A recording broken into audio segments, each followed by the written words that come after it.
It is 11:30 p.m. on Thursday, March 12th. I'm once again on the couch, doing nothing. I think either tonight or tomorrow I'm going to record another thing so I can transfer back into night times, which will be good and better. I had to be out of the house today, so I didn't really have the ability to do a lot of things.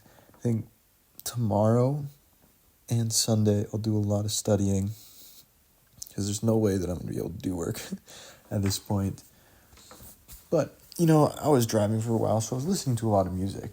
And I've talked about how I like to listen to Japanese music because I don't know what they're saying, and it's sometimes fun to just kind of tune out that they're saying things and just to listen to the music and the melodies. And I think that Japanese music has pretty good, interesting melodies, a lot different than what we do have here, like English speaking stuff. But there is one pattern that I really notice in the music, is that a lot of them are kind of depressing songs. At least the ones that I find, or the ones that I think are more mainstream, so I definitely listen to the more, I think, internationally mainstream songs, because I'm not that deep.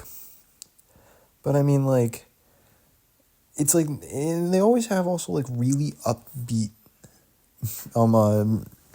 melodies as well, and it's really, really odd. The next one is Racing Through the Night by Yasobi. I never know how to pronounce that. But it's literally just about suicide, and it's a bop. The biggest comparison that people talk about is Pumped Up Kicks.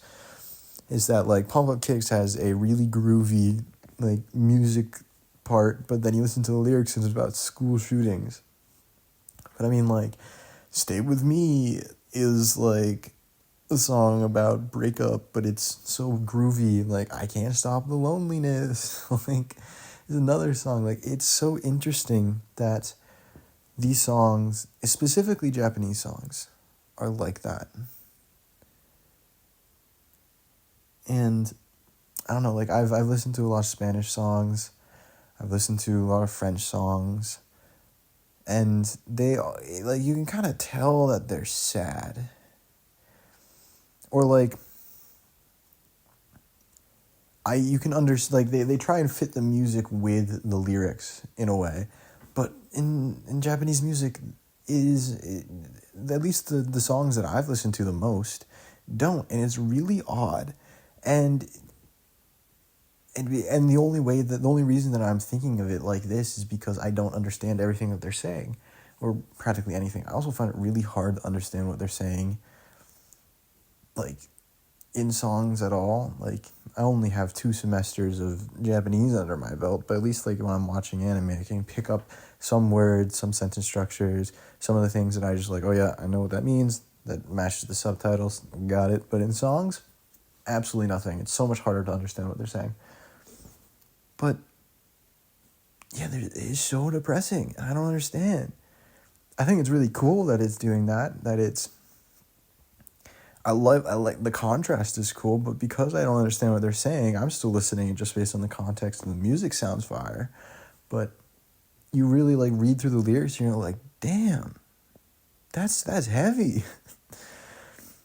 The one that you can understand the most is I Can't Stop the Loneliness, because it literally is I can't stop the loneliness, and then goes on in Japanese, and it's just well, that doesn't match the vibe at all. It's so funny, and it's so interesting because it's only in the context of me not understanding Japanese. I wonder what other people feel if people who understand Japanese, or Japanese people, when they listen to these songs, are they that's interesting, that's kind of weird, or is it the way that, because we react to Pumped Up Kicks when we just we bop out to it, even though it's literally just about a school shooting. And we kind of disassociate the lyrics from the beat. So I wonder if that's also the same. But I don't know. It's just something I think about every so often, because I guess that's what I have in my playlists.